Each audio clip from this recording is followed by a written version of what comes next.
Jadi nanti ini akan dikombinasi dengan rangkaian terapi manual dengan cara fisioterapi dada. Istilahnya sekretnya itu diketuk di area toraks sehingga nanti dia bisa keluar melalui trachea. Intinya begitu ya. Oke. Nah, yang pertama kita lakukan berarti alat dan bahan yang kita akan punya stetoskop ya, stetoskopnya anak ataupun nanti pada bayi. Tentunya lebih kecil ya, bentuknya bayi. Kemudian ada bengkok, ada handuknya boleh kecil, boleh sedang, menyesuaikan karena kita nanti akan ada posisi anak yang dengan neonatus dan anak yang pediatris ya. Kemudian ini adalah port dahak teman-teman, sudah sering lihat ya, bukan cangkir kopi, tapi ini adalah port dahak yang diisi dengan larutan isol, larutan kreolin atau larutan disinfektan atau bipolar ya wes, kalian ngomong ya, mirip seperti itu. Nah, teman-teman nanti akan ketemu itu dan ini mainan gelas berapa? Cairan. Buat apa deh? Kumur. Buat kumur? Tidak. Ya tentunya ini diisi air. Air ya. Teman-temannya diisi air hangat, tetapi bisa diberikan ketika anaknya sudah usia pediatrik, bukan bayi. Kalau bayi memang tidak diberikan sesuatu apapun sehingga nanti tetap dengan ASI. Ya. Yang pertama kita lakukan inform consent dulu ke orang tua. Nah, nanti kita sampaikan tujuan kita, tindakannya apa dan seterusnya. Baru kita cek posisi atau letak sekret. Caranya ngecek mulai dari inspeksi, palpasi, perkusi, dan auskultasi. Kalau inspeksi dulu, misalkan teman-teman ini bayi, kebetulan yang di hadapan itu adalah bayi. Kalau pada anak ya dudukkan dia, dudukkan di kursi, diperiksa atau di atas bed, boleh, monggo silakan. Nah, ya lalu kemudian inspeksi. Nanti istilahnya adalah ini kembang kepisnya, parunya. Kira-kira ada yang sesak, ada yang biasa aja, tapi ada yang krok-krok, ada yang bagaimana, nanti kita akan lihat. Baru kemudian dilakukan auskultasi ya. Auskultasi berarti kita menggunakan stetoskop yang ini ya. Kita dengarkan di mana di lapang paru depan dan belakangnya. Oke, saya tanya dulu, stetoskop seperti ini tandanya buka apa nutup, Dek? Buka. Kalau buka ini berarti berfungsi enggak? Iya. Oke ya, kita coba ya. Oke, kalau yang seperti ini malah buka apa nutup? Bedanya ini dengan ini apa? Iya kan? Kalau yang buka itu yang ini atau yang ini?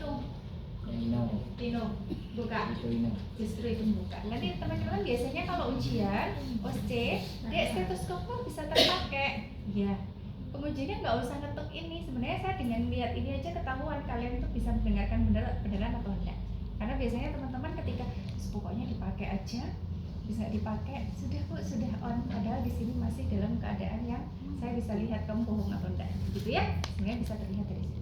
Oke, kita cek auskultasi semua lapang paru depan zigzag, kemudian lagi sampai di mid aksila ya. Dilakukan auskultasi sambil kita dengarkan suara nafas tambahan.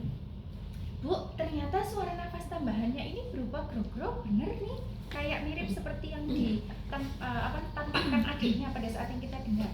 Tapi grog-grognya di mana dulu? Anda teman-teman yang di posisi itu adalah menjembatani kita untuk mengetahui letak sekret.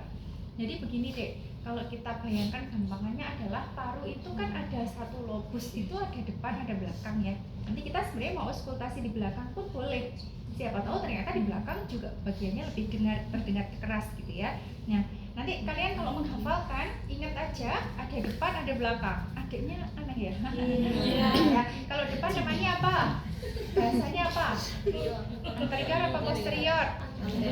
Anterior itu depan, posterior belakang. Kalian ingat lagi, itu yang depan sama belakang. Ada kanan, ada kiri. Dextra, sinistra. Kalian ingat lagi. Paru ini akan terbagi, kalau yang depan tadi anterior ya, akan terbagi menjadi paru bagian atas dan bawah. Yang atas disebut apikal atau basalis. Apikal. Ada yang tidak sepakat? Apikal itu atasnya paru, Bawah. kalau basal tis. Kebalik enggak kira-kira? Kebalik. Berarti yang atas namanya Apikal. Intinya apex ya. Apex paru. Kalau yang bawah adalah basalis ya. Berarti kita sebut adalah yang atas itu. Kalau nanti sekretnya berada di area atas, paru atas, nanti kita sebutnya dengan apikal. Ya, kalau yang paru-paru bagian bawah berarti kita menyebutnya adalah basalis. Nah, ada yang bilang basikal ya. Nah, misalkan nih, jadi nanti sebutannya sekret itu menyesuaikan ada posisi di mana. Iya, senyumnya kok dicicil ya. Oke ya. Terus misalkan gini, posisinya sekret ibu dengarkan ada yang suaranya keras di bagian depan. Paru depan, kanan, kiri, atas. Kita menyebutnya dengan apa? Lobus, Globus, apikal, frontal. Kok frontal?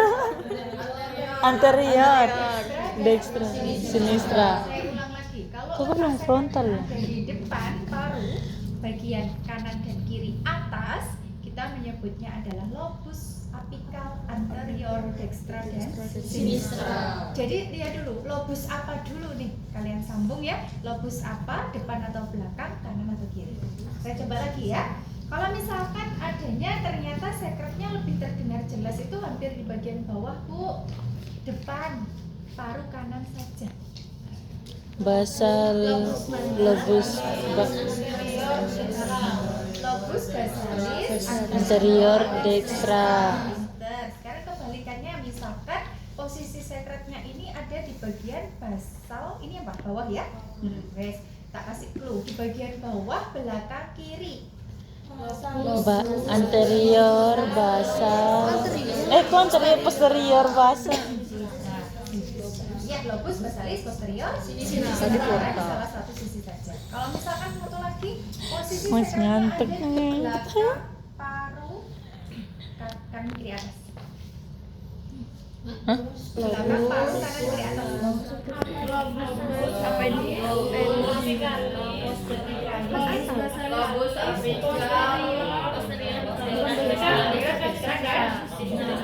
Oke, jadi apa itu? Ya, nanti tiba-tiba ada vokalis gitu ya.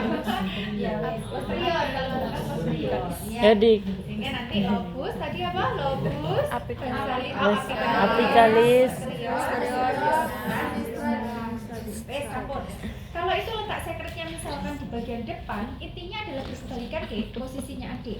Kalau tadi di depan, yang depan kanan atas, berarti kalau logikanya ini nanti kita ketuk supaya dia nanti akan keluar melalui trachea, berarti posisinya dikembalikan. Kalau di bagian depan, berarti kita semivolar kan begini, depan atas dulu ya. Kalau misalkan di bagian belakang, berarti posisinya kita apakan? Postural drainasenya dibungkukkan. Nah, maksudnya? Nah, kenapa tuh Bu kok begitu? Harapannya ketika nanti diketuk dia merontokkan sekret yang di dinding pernafasan supaya nanti ketika dibatukkan dia bisa lewat trachea. Gitu ya. Nah, jadi kalau misalkan sekretnya ada di depan atas, kita boleh semivolar kan. Lalu kita ketuk, lalu kita vibrasi. Kanan atas. Tapi kalau di bagian belakang berarti kita apa ini namanya? Dia Pak. Ditengkurupkan ya di posisi clapping dan vibrasi. Nah, pertanyaannya sekarang, ketika tadi letak sekretnya ada di bagian depan, kanan, kiri, tapi bawah, apa cukup kita hanya semivolar kan? Enggak. Logikanya berarti diapakan? Apakah kepala lebih rendah daripada kaki? Iya. Ini sangat mungkin. Kenapa? Supaya nanti dia ketika kita clapping dan vibrasi, dia bisa ngalir lewat trachea. Begitu pula di bagian ya. Jadi posisinya kepala lebih rendah daripada kaki. Posisi begini. Anda boleh jaga dua. Dengan ini ditaruh di pangkuan ini, lutut kalian duduk di kursi yang agak tinggi sambil kita lakukan clapping dan vibrasi. Bu, saya nggak berani Bu begitu. Ya wes, di atas bed, kemudian nanti ada bantal, Anda landasi bantal. Yang penting dia tetap bisa bernafas, kita clapping dan vibrasi. Boleh. Itu kalau pada bayi ya.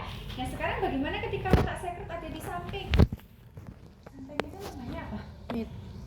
Ini kan metaksila, betul Pak, metaksila. Kalau kita sebutannya kalau tengah medial, kalau samping apa? Lateral.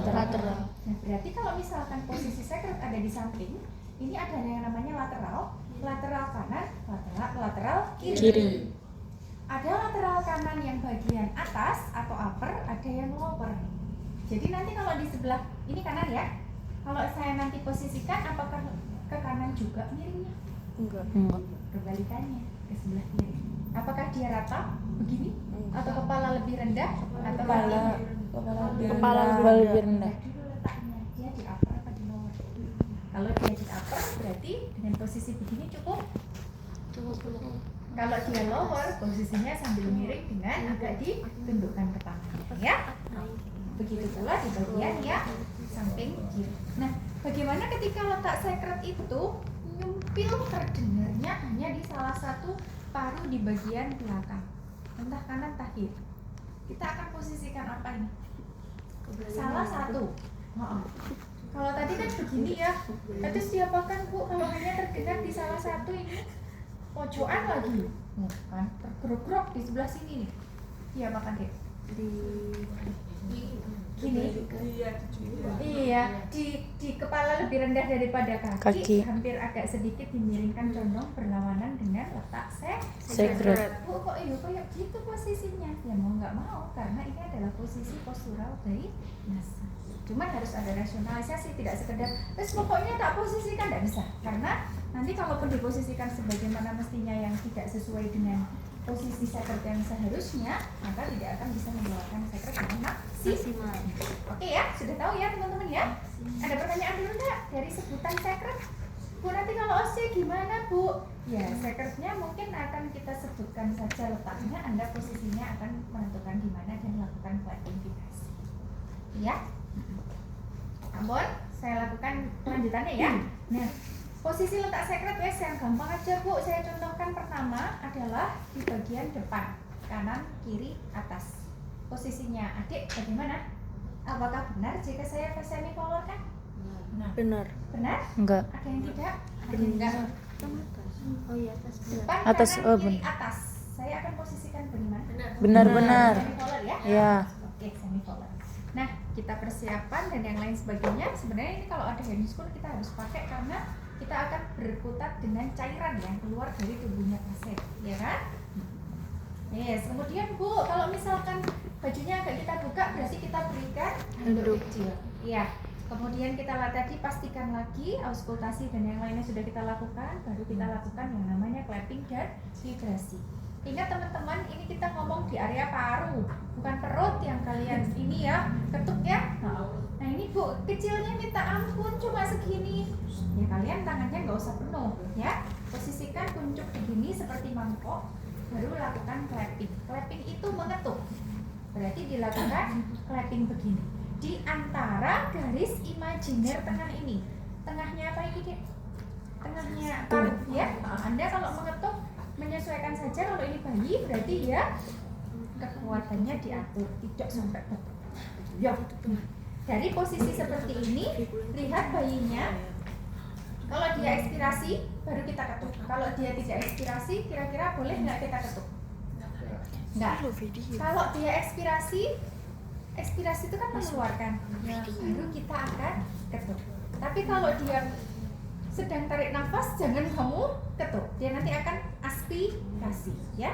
Kita mulai dengan ketukan yang berirama ya. Dari bawah ke atas, dari bawah ke atas, dari bawah ke atas. Nanti di bagian organ-organ tertentu mohon tidak dimanipulasi lebih kuat gitu ya. Berapa kali toh Bu? 1 sampai 2 menit. 1 sampai 2 menit, 60 detik, 120 detik, itu sudah cukup lama sekali. Sehingga nanti berirama pada saat fase ekspirasi, nanti Anda lakukan yang namanya clapping. Bu, lah tangan kita sekecil itu, ya bahkan ada yang cuma dengan 2 jari gini. Kalian lihat orang-orang fisioterapi kalau misalkan melakukan fisioterapi dada, bahkan hanya dengan ketukan jari. Nah gimana loh dia bayi baru lahir gitu ya? Cuman tidak hanya sekedar begini loh Dek, nggak akan keluar sekretnya. Tidak juga dioyok, nggak boleh juga. Jadi intinya adalah diberikan ketukan. Dari bawah ke atas, dari bawah ke atas, dari bawah ke atas 1 sampai 2 menit. Nah, kalau sudah nanti teman-teman perhatikan beberapa kondisi yang kaitannya dengan respon pasien. Bisa jadi ini 1 sampai 2 menit kayaknya kok sebentar, tapi bagi adiknya enggak. Kenapa? Karena ini adalah tindakan yang memungkinkan ada terjadi perubahan dari hemodinamik. Contoh, dia tambah sesek. Bisa jadi dia misalkan ada refleks tiba-tiba batuk, ya diselesaikan dulu, di batuknya ini kan dulu dilihat ada keluar lendir atau tidak. Kemudian nanti ada saturasi yang menurun, nah, maka ini juga. Nah, baru setelah clapping melakukan vibrasi. Vibrasi udah tahu kan ya, digetarkan. Kalian dominan tangan kanan apa kiri? Kanan. Yang kanan berarti yang dipakai untuk mendorong navigasi ya. Anda tempelkan, kemudian digetarkan. Getarkannya nggak boleh dikoyak ya. Jadi hanya diregangkan. Ini ditegangkan, ini yang navigasi ya. Ditegangkan dari bawah ke atas, dilakukan sama stepnya dari bawah ke atas, satu sisi, 1 sampai 2 menit. Ya, kalau clapping tadi bareng kanan kiri, kalau yang si vibrasi boleh di kiri dulu baru ke kanan, kiri dulu, ya. Sama posisinya pada saat ekspirasi. Itu kalau di depan deh. Mungkin nggak kalau di belakang? Mungkin. Posisinya ketika letak sekret tadi di mana tadi? Kalau di belakang? Di atas. Kalau saya begini kan tadi posisinya ketika posisi sekret di mana? Belakang. Di Nah, atas. sebutin. Atas. Belakang apa? Bawah, atas? Atas. Kanan apa kiri? Kanan kiri. Ya sudah posisinya begitu sama Dek. Ini kalau misalkan Anda takut dia tidak bisa bernafas gitu ya, Anda jaga mulutnya dan hidungnya, baru kita clapping dan vibrasi. Ingat di sini ada tulang belakang Dek, nggak boleh kita manipulasi. Jadi harus ngetuknya di antara tulang belakang. Kemudian di sini ada ginjal, ya. Ginjal nggak boleh diketuk terlalu, ini ada lien sehingga nanti kita hanya begini. Kalau tangan kita satunya yang dipakai ya sudah dengan begini saja. Dari bawah ke atas, dan seterusnya. Ketika pakai satu tangan, tentunya berbeda kekuatannya antara dengan dua tangan. Kalau vibrasi gimana Bu? Pakai satu tangan sama, di vibrate ya. Getarkan. Pakai tangan kalian, getarkan. Dari bawah ke atas. Ya, itu dilakukan sama halnya dengan melakukan pada anak. Kalau pada anak kekuatannya kita tentunya akan berbeda dengan pada bayi. Posisinya kalau pada anak lebih baik bisa didudukkan di kursi. Nanti kalau disuruh bungkuk ya dia dikasih bantal di depannya, di depan meja begitu biar meringkuk dan dia semi roller, berarti diganjel dengan Bantal. Tapi kita kekuatannya adalah dengan lebih kuat daripada bayi. Caranya sama, stepnya juga sama kalau pada anak ya. Oke, itu pada bayi. Kira-kira yang terakhir bisa dilakukan nggak kalau pada bayi? Yang terakhir tadi rangkaiannya apa? Setelah diposisikan, clapping, vibrasi, yang terakhir apa yang Ibu sebutin tadi? Ini logikanya sekret biar keluar itu apa?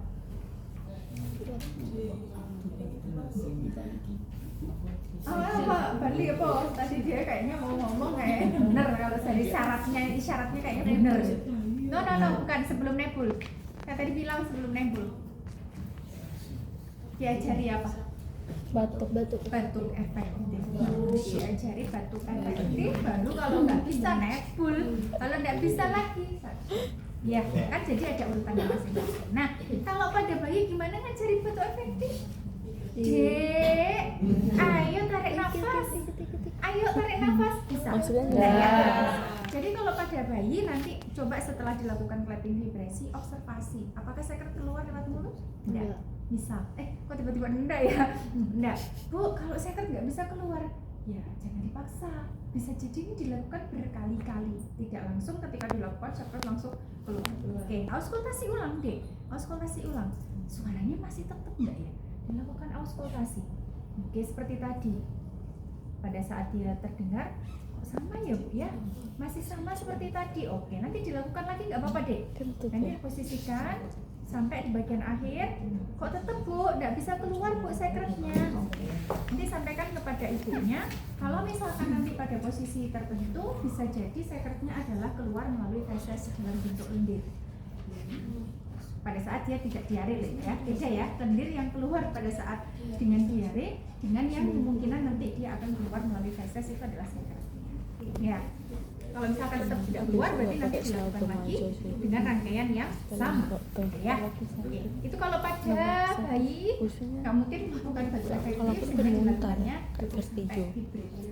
ya, postural blase, clapping dan Vibrasi. Nah, kalau pada anak baru kita ajarkan yang namanya batu Efektif. Ya, oke, saya cobakan. Ini boleh saya pinjam sebagai anak ya? Boleh. Nah, ya. Kalau clapping vibrasi, Umat. nggak tahu ya. Kalau yang clapping vibrasi caranya sama ya. Yang penting tadi kekuatannya aja ya. Tuh udah batuk sendiri. Misalkan ini tadi anak usia 5 tahun. Ini udah ya? Anaknya sudah kan? kita ajari Cara clapping matiinnya vibrasi gimana? itu sudah kita lakukan.